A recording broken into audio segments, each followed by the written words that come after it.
হিসাব মেলানোর পালা। এক চেটিয়া খেলা হার হবে না, রাজাকার রাজাকার খেলা শেষ, ঠিক কিনা বলো? স্বাধীনতার চেতনার খেলা শেষ, যুদ্ধ বরাদির খেলা শেষ, আবার আলে বল আমার বাংলাদেশ, ঠিক কিনা বলো? মন যা চায় তা বলবা, খেলা শেষ। আবার জবাব নেওয়ার পালা। এক চেটিয়া গোল দিবা সেইটা হবে না, 50-50 আঘাত করবা তো জবাব পাবা, ঠিক কিনা বলো? তামাশার দিন শেষ, তামাশার দিন শেষ। আবার আলেম ওলামা মন খুলে মসজিদের মিম্বারগুলোতে দ্বীনের কথা হবে, মাদ্রাসাগুলোতে দ্বীনের আলোচনা হবে, ওয়াজের মঞ্চগুলোতে দ্বীনের কথা হবে, আর দাবিয়ে রাখা যাবে না, ঠিক কিনা? 2001 সালে যখন সংসদ নির্বাচন হয়েছিল বাংলাদেশে, তখন আমাদের কুমিল্লা একটা উপজেলা আছে মুরাদনগর, নাম শুনছেন? এই মুরাদনগর উপজেলা থেকে আমারে দাওয়াত দেওয়ার জন্য লোক আসছে নির্বাচনের পরে। তো আমার তো তখন এত পরিচিতি নাই, মানুষের বাড়ির উড়ানে, তারপরে সিফা সাফায়, কোনো মতে রাস্তার কোনায় মাইক লাগাই দিলে আমি গিয়ে জিগাই, ভাই ওয়াজ করাইবেন নি? ওয়াজ পারি, এইরকম পরিস্থিতি আর কি মোটামুটি। তখন তো আমি ওয়াজ খুঁজতাম, আর এখন তো ওয়াজ আমারে তালাশ করে। তো আমি যখন ওইখান থেকে লোক আসতে বললাম, ভাই মুরাদনগর থেকে মাহফিল চলে আসছে, সাংঘাতিক বিষয়, আপনারা আমার ওয়াজ শুনছেন কই? কয়েক লোক শুনে গেছে, আপনারা নেওয়াই লাগবে, কোনো আপোষ নাই। তো ভাই ভাই আমি ওয়াজ রাখার পরে জিজ্ঞেস করলাম, ভাই আপনাদের এলাকায় নির্বাচন যে হয়েছে কেমন হয়েছে? তো উনি আমারে বলতেছে যে হুজুর, আমাদের এলাকায় যে নির্বাচন হয়েছে আপনি যদি শুনেন কেমন হয়েছে, আপনার এমন আফসোস লাগবে, ইস আমার বাড়ি যদি মুরাদনগর হইতো। আমরা আমার বাড়ি হইলো ব্রাহ্মণপাড়া, তো আমি মুরাদনগর বাড়ি হবে এই চিন্তা করবো কেন? হুজুর আন্দাজটা কইতে আছি আর কি। আমি কই সমস্যা কি হয়েছে? কয় হুজুর নির্বাচনের আগে যে কি একটা টাকার খেলা গেছে, আপনি শুনলে বুঝতাম কি কিরকম। কয় রাইতের বাজে 2:30। কয়টা? না কথা কয় না, কয়টা? রাইতে 2:30টার সময় ঘুমাই রয়েছি, এক লোক এসে দরজায় নক করছে, দরজা খুলে দেখি 3-4 জন দাঁড়াই রয়েছে। যিনি নির্বাচনে দাঁড়াইছে উনিও দাঁড়াই রয়েছে। তাই বললাম, ভাই এত রাত্রে ডাক দিছে, পরে হুজুর উঠে গেছি। তাই বললাম যে আপনি এক ডাকে উঠলেন কেমনে? রাইতের 2:30টার সময় আপনি ঘুমান না? হুজুর ঘুমাইছি তো, ফাতলা ঘুম, কারণ কোন সময় উঠা লাগে এই জন্য গাঢ় ঘুম দেই না, আচ্ছা হালকা হালকা ঘুম। তো লাভ দিয়ে উঠার পরে উনি আমার তিনটা 500 টাকার নোট আমার হাতে আইনা দিছে। তা আমি জিজ্ঞেস করলাম, ভাই তোমার কাছে কি আমি টাকা পাই? কয় না। তুমি আমার কাছ থেকে কিছু কিনবা? কয় তাও না। কয় তো টাকা পাইও না, কিছু কিনবো না, তো 1500 টাকা দিছো কেন? ভাই সাহেব আপনি দেখি কোনো খবর রাখেন না, আমাদের মুরাদনগরে প্রতি ভোট বেচা কেনা হইতেছে 500 টাকা। 600? তা আপনার ঘরে তো 3 ভোট, এই জন্য 3×5=15, এই টাকাটা নিয়ে আসছি, আপনি এটা রাখেন, এটা আপনার জন্য টাকা। আমি কই মিয়া হুজুর দাওয়াত দিতে আসছেন, মাহফিলের জন্য ভোট দিচ্ছা টাকা খান, রাখছেন টাকা? কয় না টাকা রাখবো, আমরা হুজুর এই মানুষ নাকি? তো আমি আপনি কি মানুষ? আমি বইলা দিছি, ভাই নির্বাচনের বাকি রয়েছে এখনো 1 সপ্তাহ, এখন যখন প্রতি ভোট 500 কয়, আগের রাত্রে কত কয় নাসাইয়া টাকা রাখতে পারবো না।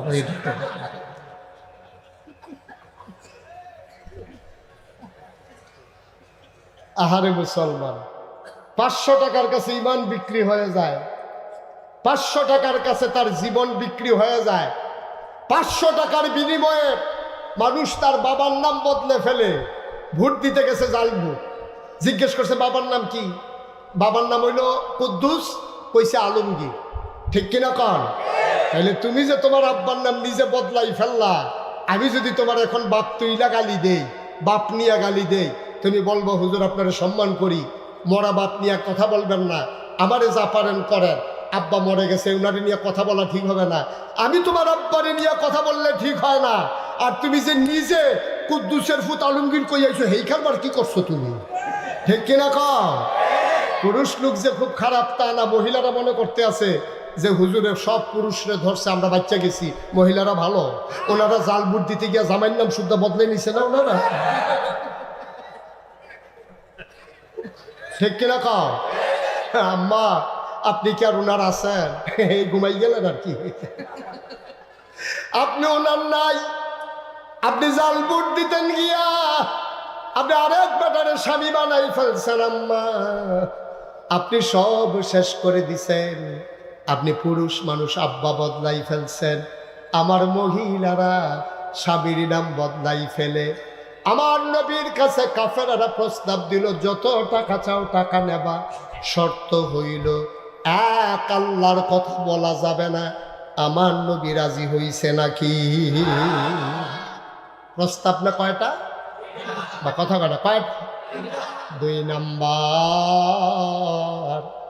নেতা হইতে চাও, তোমারে আমরা সবাই মিলে মক্কার অবিসংবাদিত নেতা বানিয়ে দেব। নমিনেশন পেপার সাবমিট করা লাগবে না, গরমে মিছিল করা লাগবে না, আগের রাতে টাকা দিয়ে ভোট কেনা লাগবে না, পোস্টারিং করা লাগবে না, মাইকিং করা লাগবে না, তুমি নির্বাচনও করা লাগবে না, তোমারে আমরা নেতা বানাই দেব। আল্লাহ নবী বললেন, বুঝলাম, টাকা দেবেন, নেতা বানাই দেবেন, আর কি দেবেন? আবার কাফেরারা কয়, সুন্দরী সুরসী কুমারী যুবতী কন্যা দেব, যতজন মন চাই বিয়ে করবা, কাবিন লাগবে না, বেনারসি কাথান লাগবে না, মেকআপ বক্স লাগবে না, নাকের ফুল কানের দুল, গলার মালা হাতের বালা লাগবে না, যতজন মন চাই বিয়ে করবা, টাকা পয়সার কোনো হিসাব নাই। 3 দফা প্রস্তাব যখন দেওয়া হলো, আল্লাহ নবী বললেন, কথা কি শেষ? কয় হ, কথা শেষ। নবীজি কয়, আবার আমার বলার পালা। ও চাচারা, শুনো শুনো শুনো, আমি এখন যেইটা চাইবো তোমরা এটা দিতে পারবা না। আবু জেহেল আবুল আহাব কয়, কি চাও বলে দাও, আমরা সব দিতে পারবো।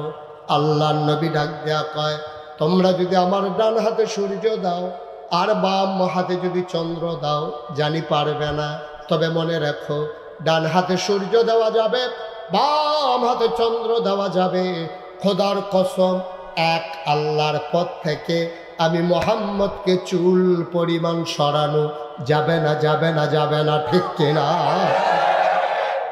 এটার নাম ইসলাম, এটার নাম ইসলাম। আর আমরা টাকার কাছে হেরে যাই, নির্বাচনের খবর নাই, 2 বছর আগে গাছ উঠতে আপনারতে আছে শুভেচ্ছা, ঠিক কিনা? কারবার কারবার। আরেক লোক দেখে ভয় পাইয়া বেহুশ হয়ে গেছে মাঝরাত্রে, গাছের উপরে উঠে হাত নাড়তেছে, 2 বছর একবার চিন্তা করে না, এত উপরে যে উঠলাম ওইখান থেকে ফিরে যদি ফাও ভাঙ্গা যায়, কি কারবার হবে এই চিন্তা হবে। নির্বাচনের খবর নাই, আগের থেকে শুভেচ্ছা। ভাই সাহেব, মালা দিলে আপনি মনে করতেন এটা ফুলের মালা না, এটা আমার গলায় জিঞ্জির, ঠিক কিনা? দায়িত্ব তো মজা মনে করছেন না? খুব শখের বিষয়, খুব শখের বিষয়। অর্ধ পৃথিবীর প্রেসিডেন্ট, আমিরুল মুমিনিন, খলিফাতুল মুসলিমিন, যার ব্যাপারে নবী বলেছেন, আনা খাতামুন নবিয়্যিন লা নবিয়্য বাদি, আমি হলাম সর্বশেষ নবী, আমার পরে নবী নাই। উমর রে, আমার পরে যদি নবী থাকতো তাইলে তুমি উমর নবী হইতা। সুবহানাল্লাহ বলবেন না? এই উমরের মতো মানুষ আবু বকরের ইন্তেকালের পরে উমরকে খুঁজে পাওয়া যায় না। তিনি ঘরের ভিতরে দরজা বন্ধ করে কাঁদতেছেন, দরজা খুলে দেখে উমরের দাড়ি ভিজে গেছে, পাঞ্জাবি ভিজে গেছে। সবাই বলতেছে, আপনি কাঁদতেছেন কেন? আমরা জানতাম, আমি জানি আবু বকরের পরেই তোমরা আমাকে তালাশ করবা খলিফা বানানোর জন্য, আমি ভয়ে কাঁদতেছি। আমার শাসনামলে ফুরাত নদীর তীরে একটা কুকুর যদি না খেয়ে মারা যায়, আর এই কুকুরটা যদি কিয়ামতের ময়দানে আমার বিচারের কাঠগড়ায় দাঁড় করায়, সেই দিন আমি কি বিচারে রায় দেব? সেদিন আমি কেমন করে আল্লাহর সামনে দাঁড়াবো? এই ভয়ে আমার দরজা খুলে বাইরে যেতে ইচ্ছা করে না। সুবহানাল্লাহ বলবেন না? উমরের মতো মানুষ দায়িত্ব নিতে চায় না। আর আমাদের দেশে কাড়াকাড়ি পাড়াপাড়ি শুরু হয়ে গেছে। একদল গেছে সিএনজি স্ট্যান্ড যারা দখল দিয়েছিল, বাস স্ট্যান্ডগুলো যারা দখল দিয়েছিল, সবজি বাজার থেকে যারা চাঁদা উঠাইতো, বদলের বদল হয়েছে, চাঁদাবাজি বন্ধ হয় নাই। তামাশা, শিক্ষা দেয় না মানুষ, মানুষ শিক্ষা দেয় না যে 17 বছর প্রশাসন, পুলিশ, র্যাব, গোয়েন্দা সবাইকে দখলে নেওয়ার পরেও 45 মিনিট মাত্র সময় রান্না করা খাবারগুলোও খেতে পারে নাই, ঠিক কিনা বলেন? আল্লাহর খেলা কঠিন খেলা, কঠিন খেলা। আল্লাহ একটা মানুষও সরকারের দেশ ত্যাগ চায় নাই, যে আপনারা দেশ ছেড়ে পালাই যান। কোনো ছাত্র বলে নাই, কোনো আলেম বলে নাই, কোনো রাজনৈতিক নেতা বলে নাই, কোনো দল বলে নাই। বিএনপি বলেন, জামাত বলেন, খেলাফত বলেন, শাসনতন্ত্র আন্দোলন বলেন, কেউ কিন্তু এই দাবি করে নাই যে দফা এক দাবি এক, দেশ ত্যাগ দেশ ত্যাগ, এই কথা কেউ বলছে? বলছে যে দফা এক দাবি এক, পদত্যাগ পদত্যাগ, ঠিক কিনা কর? কিন্তু আল্লাহর খেলা কঠিন খেলা। আমরা বলছি পদত্যাগ, আল্লাহ কয় না, পদত্যাগে হবে না, দেশ ত্যাগ, ঠিক কিনা? এরপর আমাদের আকল হয় না, এরপর আমাদের বুঝ হয় না। আল্লাহ সঠিক বুঝ দান করুন। সবাই পড়ে না আমিন, জোরে পড়ে না আমিন। এই জন্য 200 ছেলে তার জীবন দেয় নাই, এই জন্য মায়ের মুখ খালি হয় নাই, এই জন্য পিতার মায়া ছেড়ে দেন নাই। যে একদল যাবে আরেক দল এসে তাদের মন মতো করে চাঁদাবাজি করবে, সন্ত্রাস করবে, এই জন্য ছেলেরা জীবন দেয় নাই। আমরা যদি এই কাজে লিপ্ত হয়ে যাই, ওই 200-2000 ছেলের সামনে কিয়ামতের ময়দানে আমাদের লজ্জায় মুখ দেখানোর জায়গা থাকবে না, ঠিক কিনা বল?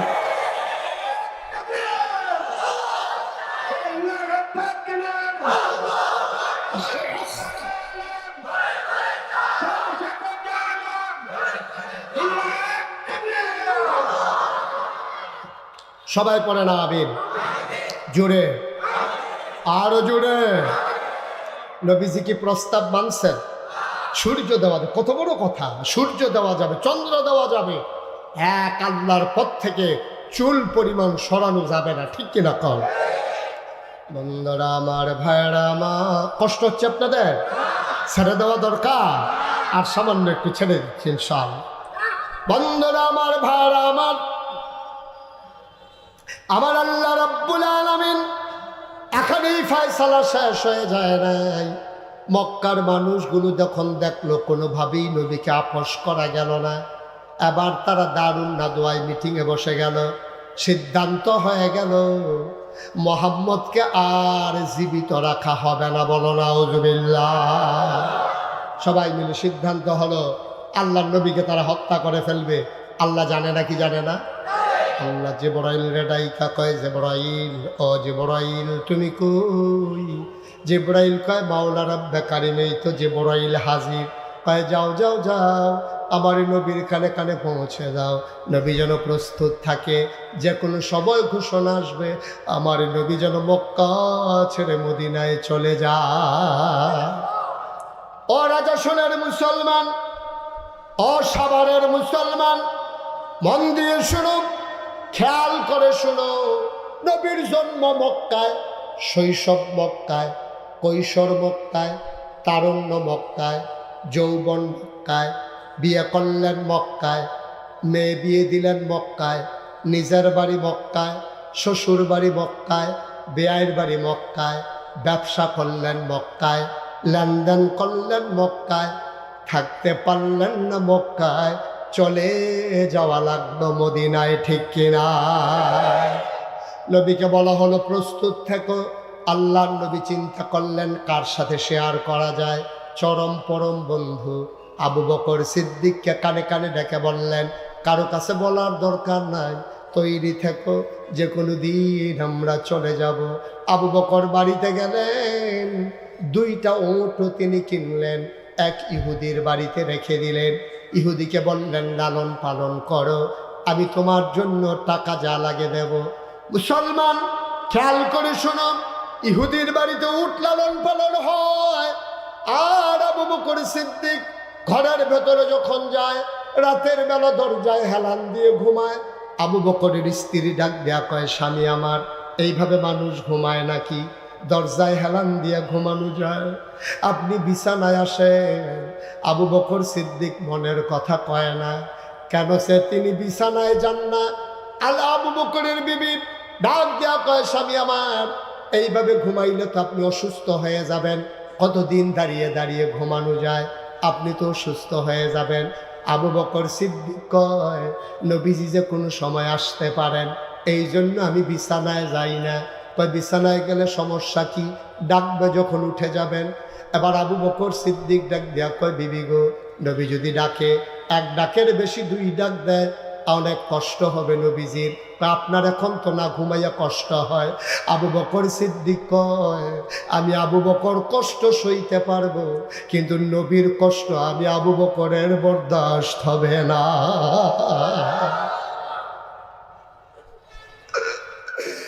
ঠিক আল্লাহর নবী মাঝ রাত পার করে একদিন এসে দরজায় নক করলেন, ফিস ফিস করে ডাক দিলেন আবু বকর, শত্রুরা যেন টের পেয়ে না যায়। আল্লাহর নবী আস্তে করে ডাকলেন আবু বকর। আবু বকর দরজা খুলে দিয়ে কয়, লাব্বাইক ইয়া রাসূলুল্লাহ, আপনার আবু বকর হাজির। আল্লাহর নবী কয়, আবু বকর তুমি কি ঘুমাও না? কই ঘুমিয়ে তো ছিলাম। কয়েক ডাকে টের পাইলা কেমনে? আবু বকর ডাক দেয়া কয়, নবী গো, আপনি যখন ডাকছিলেন তখন তো আমার পিঠে দরজায় লাগানো।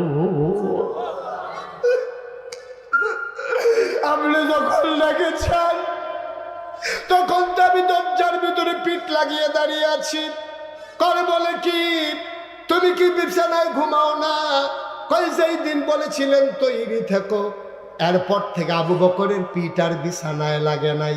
কয়টা কেমন কথা, কিভাবে সম্ভব? আবু বকর সিদ্দিক কয়, সম্ভব। লাভ does not keep A record of রং। ভালোবাসা কখনো ভুলের হিসাব রাখে না। ভালোবাসা যখন গালেব হয়ে যায়, ভালোবাসা যখন জয়ী হয়ে যায়, কষ্টের কথা তখন আর মনে থাকে না।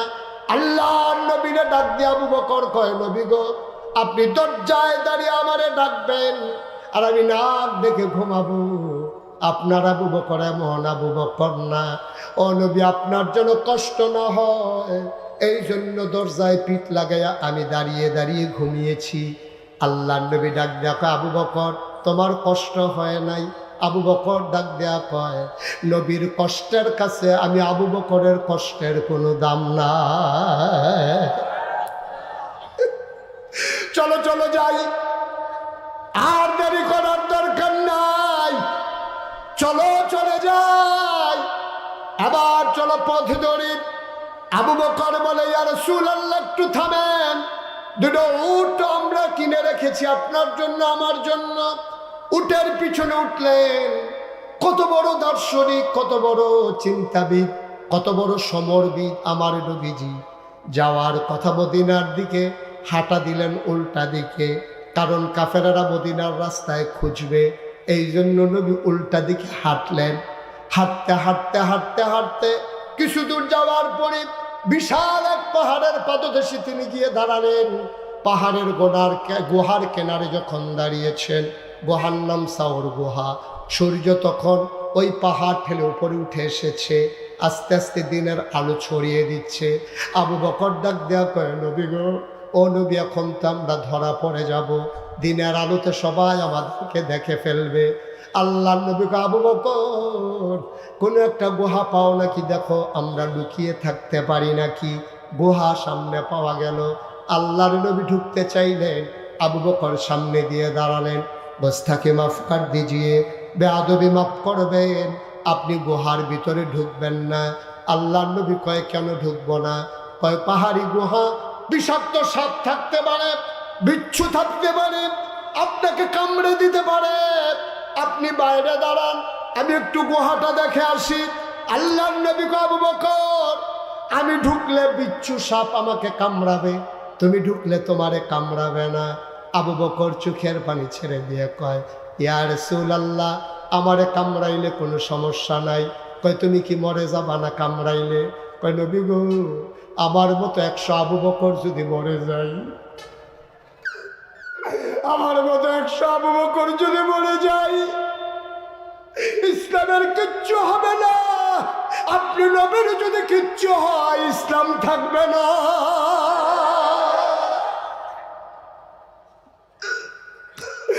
আল্লাহর ভয় কারে কয়, নবীর মহব্বত কারে কয়? আমার দেশে মহব্বত চলে আসছে একটা দিনের ভিতরে। 12ই রবিউল আউয়াল আসলে জশ্নে জুলুস বের করে, বিরাট বড় মিছিল করে নবীর প্রেম দেখায়। আমি বলি, ভাই নবী একদিনের জন্য আসে নাই, 1 সপ্তাহের জন্য আসে নাই, 1 বছরের জন্য আসে নাই, কিয়ামত পর্যন্ত নবী আর আসবেন না। সকল মানুষের জন্য, সব সময়ের জন্য, প্রতিদিন সেকেন্ড সেকেন্ড সময়ের জন্য, প্রতিটি দিন, প্রতিটি সপ্তাহ, প্রতিটি মাস, প্রতিটি বছর, সব সময়ের জন্য আমার নবী নবী। কোন একটা দিনের সাথে আমার নবীর সম্পর্ক না, ঠিক কিনা? একদিন মহব্বত দেখাইয়া থেমে যাবা, এটার নাম মহব্বত না, এটা হলো চতুরতা, এটা হলো একটু বুঝ দেওয়া। ইসলাম কোনো দিনের সাথে সম্পৃক্ত না। সকল সময়, সকাল থেকে সন্ধ্যা, রান্নাঘর থেকে সংসদ ভবন, তোমার জন্ম থেকে তোমার মৃত্যু, তোমার ঘুম থেকে উঠা ঘুমাইতে যাওয়া, সব জায়গায় ইসলাম আছে নাকি নাই? সব জায়গায় ইসলাম। সুতরাং কোনো একটা মুহূর্তের জন্য না। আল্লাহর নবী বাইরে দাঁড়িয়ে আছেন, আবু বকর সিদ্দিক গুহার ভিতরে ঢুকে গেলেন। কথা মনে আছে নাকি? গুহার ভিতরে ঢুকে পরিষ্কার পরিচ্ছন্ন করে খুঁজে খুঁজে সব দেখে আবার বললেন আহলান সাহলান মারহাবা, মোস্ট ওয়েলকাম। নবী গুহার ভিতরে আপনাকে স্বাগতম। নবী ঢুকলেন, ডেকে বলে আবু বকর রে, শরীরটা বড় ক্লান্ত, চোখে ঘুম চলে আসছে। আবু বকর কয় কোনো সমস্যা নাই, আমি আসন পেতে বসি, কুলের ভিতরে মাথা রেখে আপনি ঘুমিয়ে যান। আবু বকর কয় আমি আসন পেতে বসলাম, আমার নবী কুলের ভিতরে মাথা রাখলেন, আমি আলতো করে কপালে টিপে দিচ্ছি, চুলের ভিতরে হালকা করে টেনে দিচ্ছি। আনন্দে নবী চোখ বন্ধ করে ফেললেন, নবী একেবারে ঘুমিয়ে পড়লেন। আমি চতুর্দিকে তাকিয়ে দেখি গুহার ভিতরে অনেকগুলো গর্ত, গর্তের ভিতর থেকে সাপের জিব্বা দেখা যায়, জিব্বা লক লক করে। আমি ভয় পেয়ে গেলাম, তাড়াতাড়ি আমার মাথার পাগড়িটা আমি খুললাম, টুকরা টুকরা করে ছিঁড়ে সবগুলা গর্ত বন্ধ করলাম। কাপড়ের টুকরা শেষ, বাকি রয়ে গেছে একটা গর্ত। গর্ত কয়টা? কাপড়ের টুকরা একটা গর্ত রয়ে গেছে। আবু বকর সিদ্দিক চিন্তা করলেন, এখন আমি কি করব? ওই গর্ত দিয়ে যদি সাপ চলে আসে, আস্তে করে একটা পা সরালেন, টেনে টেনে গুহার মুখের ভিতরে পাটা দিয়ে রাখলেন। নবী ঘুমাচ্ছেন, ওই গুহার ভিতরের বিষাক্ত সাপ, গর্তের ভিতরের বিষাক্ত সাপ বের হওয়ার জন্য ছটফট করে বের হইতে পারে না। আবু বকরের পায়ের ভিতরে ধ্বংসন করলেন, ছুবল মারলেন। আবার আবু বকর সিদ্দিক বিষাক্ত সাপের বিষে গোটা শরীরটা তার নীল হয়ে গেছে। তিনি পা নাড়েন না, আওয়াজ করে কাঁদেন না, নিচের ঠোঁটটাকে কামড় দিয়ে ধরে রেখেছেন। যদি আমি কাঁদছি আওয়াজ করি, নবীর ঘুম ভেঙে যাবে, এটা অসম্ভব, আমি এটা পারবো না। আবু বকর আওয়াজটা থামাইলেন, কিন্তু চোখের পানি থামাইতে পারলেন না। বিষের যন্ত্রণায় তার চোখ দিয়ে টপ টপ করে 2 ফোঁটা পানি নবীর গাল মুবারকে পড়ে গেল। হঠাৎ করে গরম পানির আবাস পেয়ে, ছোঁয়া পেয়ে আল্লাহ নবীর ঘুম ভেঙে গেল। তিনি আস্তে করে উঠলেন, দেখে আবু বকরের শরীরটা নীল, চোখগুলো তার লাল লাল, তার গাল বেয়ে বেয়ে পানি পড়তেছে। নবীজি ডাক দেয়া কয়, আবু বকর, আবু বকর, তোর কি বাড়ির কথা খুব বেশি মনে পড়ছে নাকি? বাড়ি ছেড়ে এসেছ, এই জন্য কি মনে পড়ছে বাড়ির কথা? কেন কান্দ? নিশ্চয়ই সন্তানের কথা মনে পড়ে গেছে, নিশ্চয়ই বিবির কথা মনে পড়েছে। আবু বকর, এইটাই জীবন। ইসলাম মানতে গেলে এমনই হয়, মাঝে মাঝে বাড়ি ছাড়া লাগে, ঘর ছাড়া লাগে, মাঝে মাঝে বিনা দোষে জেলখানার ভিতরেও যাওয়া লাগে, ঠিক কিনা? এই বাংলাদেশে মিথ্যা ট্রাইব্যুনাল সাজিয়ে মিথ্যা সাক্ষী জোগাড় করে যারা এই আল্লাহর জমিনে আল্লাহর দিন চেয়েছে, অন্যায়ভাবে ওই মানুষগুলোকে সরকার ফাঁসি কাস্তে ঝুলিয়ে তাদের হত্যা নিশ্চিত করেছে, ঠিক কিনা বলো?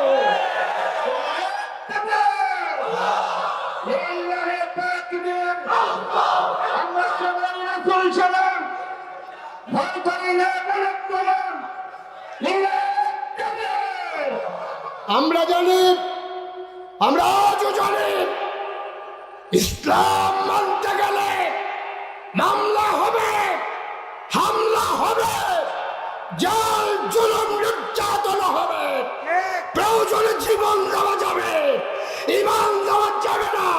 রাজি আছো কিনা হাত তুলে দেখো। এটাই হচ্ছে জীবন, এটাই হচ্ছে ইসলাম, ঠিক কিনা বলো? আল্লাহ রাব্বুল আলামিন কোরআনুল কারীমে সূরা বুরুজের ভিতরে কত সুন্দর করে ওয়াজ করে দিলেন। আল্লাহ বলেন, ওয়ামা নাকামু মিনহুম ইল্লা আইয়ুমিনু বিল্লাহিল আজিজিল হামিদ। তাদের কোনো অপরাধ ছিল না, তাদের কোনো অন্যায় ছিল না, একটাই তাদের অপরাধ, তারা এক আল্লাহর উপরে ঈমান এনেছে, ঠিক কিনা? একটাই অপরাধ, যেই কারণে যেই বাংলাদেশের জেলখানায় থাকার পর চুর, গুন্ডা, বদমাইশ, ডাকাত, আর ওই বাংলাদেশে আমরা দেখলাম আলেম ওলামা দিয়া বাংলাদেশের জেলখানাগুলো ভরে গেছে, ঠিক কিনা বলো? সময় সব সময় একরকম যায় না, হিসাব মেলানোর পালা। এক চেটিয়া খেলা হার হবে না, রাজাকার রাজাকার খেলা শেষ, ঠিক কিনা বলো? স্বাধীনতার চেতনার খেলা শেষ, যুদ্ধ বরাদির খেলা শেষ, আবার আলেম ওলামার বাংলাদেশ, ঠিক কিনা বলো? মন যা চায় তা বলবা, খেলা শেষ, আবার জবাব নেওয়ার পালা। এক চেটিয়া গোল দিবা সেইটা হবে না, 50-50, আঘাত করবা তো জবাব পাবা, ঠিক কিনা বলো? তামাশার দিন শেষ, তামাশার দিন শেষ। আবার আলেম ওলামা মন খুলে মসজিদের মিম্বারগুলোতে দ্বীনের কথা হবে, মাদ্রাসাগুলোতে দ্বীনের আলোচনা হবে, ওয়াজের মঞ্চগুলোতে দ্বীনের কথা হবে, আর দাবিয়ে রাখা যাবে না, ঠিক কিনা? আল্লাহর নবী কথা মনে আছে তো নাকি?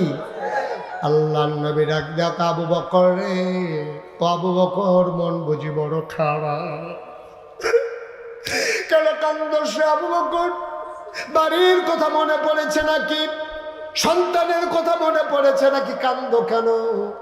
আবু বকর কয়, মনে করেছিলাম ভুলবো না, জিজ্ঞেস করে ফেলেছেন, গোপন রাখা যাবে না। নবী গো, ও নবী, আমাকে সাপ পায়ের ভিতরে ছবল মেরেছে। আল্লাহ নবী কয়, আরে আমি কি এমন নবী, তুই আমারে ডাকলি না কেন? আমার ব্যাপারে কোরআনে তুই কি কোনো কথা শুনোস নাই? فبما رحمة من الله لنت لهم ولو كنت فظا غليظ القلب لانفضوا من حولك فاعف عنهم واستغفر لهم وشاورهم في الأمر فإذا عزمت فتوكل على الله إن الله يحب المتوكلين। আল্লাহ দয়া করে আমার মনটারে নরম বানাইছে। তুই কেন আমারে ডাকলি না? কেন আমারে বললি না? সাপ তোর পায়ে দংশন করেছে, বিষের জ্বালায় তুই নীল হয়ে গেছস, কান্না থামাই রাখছস, কামড় দিয়ে ঠুট ধরে, চোখের পানি তো থামাইতে পারলি না আবু বকর। দেখি দেখি দেখি, কই তোরে কামড়াইছে দেখি, পাটা আমারে দেখাও। আবু বকর কয়, যেখানে সাপ দংশন করেছে আমি নবীকে দেখাইলাম। নবী আস্তে করে আঙ্গুলের মাথায় একটু লালা লাগলেন, লালা মুবারক লাগাইয়া যেখানে সাপ কামড়ে দিয়েছে সেখানে তিনি লালাটা লাগিয়ে দিলেন। খোদার কসম, আমার পাটা আগে যেমন আরামে ছিল, কামড়ানোর পরে নবী যখন লালা লাগাই দিছেন, আমার পাটা আগের মতো আরো বেশি আরাম পাইতেছিল। মৃত্যুর পূর্ব মুহূর্ত পর্যন্ত আমার কোনো দিন মনে পড়ে নাই এই জায়গায় যে সাপ কামড়ে দিয়েছিল। জানাব ইসলাম কি নবী আমার, কি নবী আমার? সেই নবী তোমার আমার নবী, আর সেই নবীর আদর্শ ধরে রাখার জন্য আজকের এই মাদ্রাসা, ঠিক কিনা বলো? এই মাদ্রাসাগুলো না থাকলে আলেম থাকবে না। মুশতাক ফয়েজি আসমান থেকে নাজিল হয় নাই, ডক্টর সাইফুল ইসলাম রফিক আসমান থেকে নাজিল হয় নাই, আমাদের যিনি আজকে আব্দুল মান্নান পাটোয়ারি মুরব্বী হুজুর আমাদের আসমান থেকে নাজিল হয় নাই, কোনো একটা মাদ্রাসা থেকে তৈরি হয়েছে। তোমরা এতই ভাগ্যবান, তোমার ছেলেরা বাড়িতে গরম ভাত খেয়ে এই মাদ্রাসায় এসে পড়তে পারবে, দূরে পাঠানো লাগবে না, ঠিক কিনা কম? রাজাসনের মানুষ বড় ভাগ্যবান, তোমাদের কপাল বড় ভালো, তোমাদের বাড়ির ঘাড়ায় তোমরা একটা মাদ্রাসা পেয়ে গেছো। আমার কুমিল্লার কৃতি সন্তান আল্লামা আব্দুল মান্নান পাটোয়ারি আমার কুমিল্লার সন্তান, কুমিল্লাতে ইচ্ছে করলে তিনি পারতেন, কুমিল্লাকে ছেড়ে তিনি তোমাদের এলাকায় এসে তিনি নিজের জীবন যৌবন সবটা বিলিয়ে দিয়েছেন ইসলামের জন্য, দ্বীনের জন্যে, তোমাদের সন্তানদেরকে আলেম বানানোর জন্যে। আমি 33 বছর মুশতাক ফয়েজি বাংলাদেশে মাহফিল করি, দেশের বাইরে 33 বছর ধরে মুশতাক ফয়েজি দেশে বিদেশে আমি আলোচনা করি। তোমাদের রাজাসনে আসা হয়নি, যদিও আমি প্রথম এসেছি। আমার আজকে মন সাক্ষী দিয়েছে তোমাদের মাহফিল আমার আল্লাহ কবুল করে নিয়েছে। মাহফিলে কদম দিলে ওজন বুঝি, মন সাক্ষী দিয়েছে তোমাদের মাহফিল আল্লাহ কবুল করে নিয়েছেন। একটা লোক আমরা উঠে যাব না, সবাই মিলে আমরা তওবা করব, পাহাড় পরিমাণ গুনাহ আল্লাহর কাছে মাফ চাইব। এতক্ষণ কাউকে বসতে বলি নাই, এখন আমরা পাপ চাইব, তওবা করব, দাঁড়িয়ে থাকার আর সুযোগ না।